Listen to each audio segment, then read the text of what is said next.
नमस्कार, स्वागत है एक और नए वीडियो में। और थंबनेल से आपको पता चल जाएगा कि हम लोग इसमें डिस्कस करने वाले हैं phases of quit India movement. लेकिन उसके पहले क्विट इंडिया मूवमेंट का एक रूपरेखा हम लोग देखेंगे।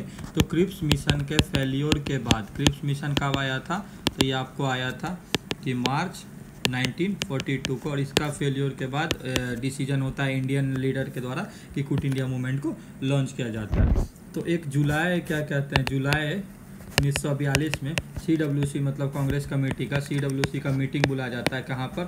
वार्धा में। और इसमें डिसीजन लिया जाता है कि गांधी जी के लीडरशिप में हम लोग क्या करेंगे, क्विट इंडिया मूवमेंट लॉन्च करेंगे। तो यहाँ पर लीडर मेनली किनको घोषित किया जाता है, ऑथराइज किया जाता है गांधी जी को। उसके बाद एक AICC का अप्रूवल मिलता है कि हाँ इसको लॉन्च किया जाए। और 8 अगस्त 1942 मतलब 1942 को फिर से एक बॉम्बे में एक मैदान है, उस मैदान का नाम है गोवालिया टैंक मैदान। गोवालिया टैंक मैदान में एक भाषण होता है गांधी जी का, और वहाँ से इस आंदोलन का शुरुआत किया जाता है। गोवालिया टैंक मैदान हम यहाँ पर मेंशन कर देते हैं। तो यहीं पर डू और डाई का गांधी जी नारा देते हैं। इस समय क्या देखिए, वर्ल्ड वार 2 चल रहा था, WW मतलब वर्ल्ड वार 2 भी चल रहा था। और इंग्लैंड का PM कौन था? Winston Churchill. ये क्या था उस समय? PM था। और इस समय आपको वाइस रॉय कौन थे? तो वाइस रॉय थे लिनलिथगॉ।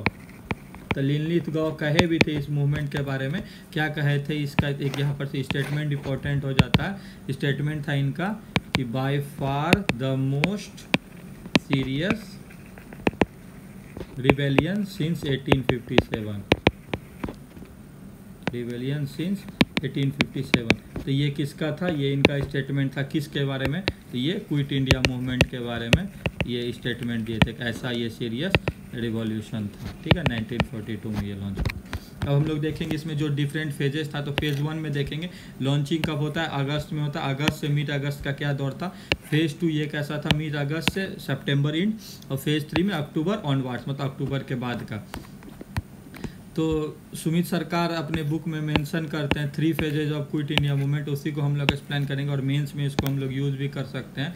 तो फेज़ 1 जैसा का एक्सप्लेन किया, फेज़ 2 और फेज़ 3। इसको अगर डिटेल से देखते हैं, फेज़ 1 जो कि 9 अगस्त से मिड अगस्त में था, ये अनप्रेसिडेंटेड मास वायलेंस भी था। मतलब कहीं कहीं वायलेंस हो रहा है, कहीं नहीं। लेकिन गांधी जी का आह्वान था कि नॉन वायलेंस ही। लेकिन यहाँ पर क्या था, कहीं कहीं वायलेंस हो जाता। वायलेंट ट्रेंड था, पीपल का बहुत ही गुस्सा था। आंदोलन कर करके लोग बहुत उग्र हो गए थे कि बार बार धोखाधड़ी ही मिल रहा था ब्रिटिशर्स के द्वारा।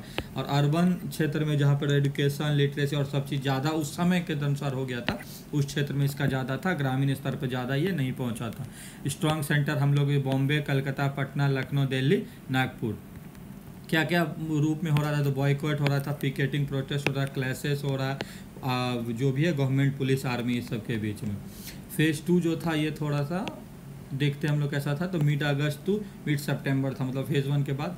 तो यहाँ पर ये ग्रामीण एरिया को पहुँच गया था। पीजेंट भी इसमें इन्वॉल्व हो गए थे और स्टूडेंट भी हो गए थे। तो रिबेलियन में स्टूडेंट और पीजेंट। तो यहाँ गांधी जी स्टूडेंट को आह्वान किए थे कि आप लोग हो सकता है तो पढ़ाई छोड़कर भी अभी इसमें आप लोग आके आंदोलन कर सकते हैं। तो और पीजेंट को कि लैंडलॉर्ड को अब आपको रेंट देना है, तो अगर वो एंटी गवर्नमेंट है तो उसको रेंट पे करना है, अगर वो प्रो गवर्नमेंट है तो उसको रेंट पे नहीं करना है। तो ये सब भी आह्वान किया गया था। और ये जो क्या 2 मेन पिलर था, क्योंकि इसका ही संख्या सबसे ज़्यादा था, स्टूडेंट का और पीजेंट का। तो इसको 2 पिलर ऑफ द मूवमेंट या रिबेलियन भी कहा जा रहा था उस समय। ये बिहार, यूपी, बंगाल, उड़ीसा और महाराष्ट्र जो कृषि प्रधान क्षेत्र भी है, और इस जगह पर फेज़ 2 में यहाँ पर सबसे ज़्यादा रिबेलियन हुआ था। डिस्ट्रक्शन में क्या था? Communication system of the government, government building या उसका प्रॉपर्टी या जहाँ से भी उसका कनेक्शन हो, उस सबको। फेज़ 3 में हम लोग देखेंगे तो सबसे लॉन्गेस्ट फेज यही रहा, जो कि अक्टूबर ऑनवर्ड्स और जब तक मूवमेंट चला। लेस फॉर्मिडेबल फेज था। वायलेंट एक्टिविटी फिर से स्टार्ट हो गया था। सेकेंड फेज में थोड़ा सा कम भी था। ये इसमें भी कम्युनिकेशन, आर्मी इंस्टॉलेशन या जो ऐसा क्षेत्र जहाँ से उसको डिस्टर्ब किया जाए गवर्नमेंट को, ताकि वो छोड़ के चला जाए। रेडियो स्टेशन मेन हम लोग का मतलब रिबेलियन का या प्रोटेस्ट जो भी नेशनल लीडर्स थे उनका था मेन माध्यम था। कांग्रेस रेडियो उषा मेहता के द्वारा स्टार्ट किया गया था, जो कि इंफॉर्मेशन शेयर कर रही थी अपना वहाँ पर। Radio was voice of the freedom. और अंडरग्राउंड एक्टिविटीज़ में भी 3 ग्रुप में बढ़ गया था। एक रेडिकल ग्रुप जो वायलेंट था, सेंट्रिस्ट जो मीडिएट करता था, गांधीयन ग्रुप जो अपना शांतिपूर्वक गांधी जी को फॉलो कर रहा था। तो इसमें लीडर में देखेंगे तो रेडिकल में JP नारायण, ये गुलेरावाल फेयर में थे। आज़ाद दस्ता का पहले भी जिक्र चुका है। नेपाल का तराई रीजन में ये एक अपना दस्ता बनाए थे जो कि रिवेलियन एक्टिविटीज़ कर रहा था।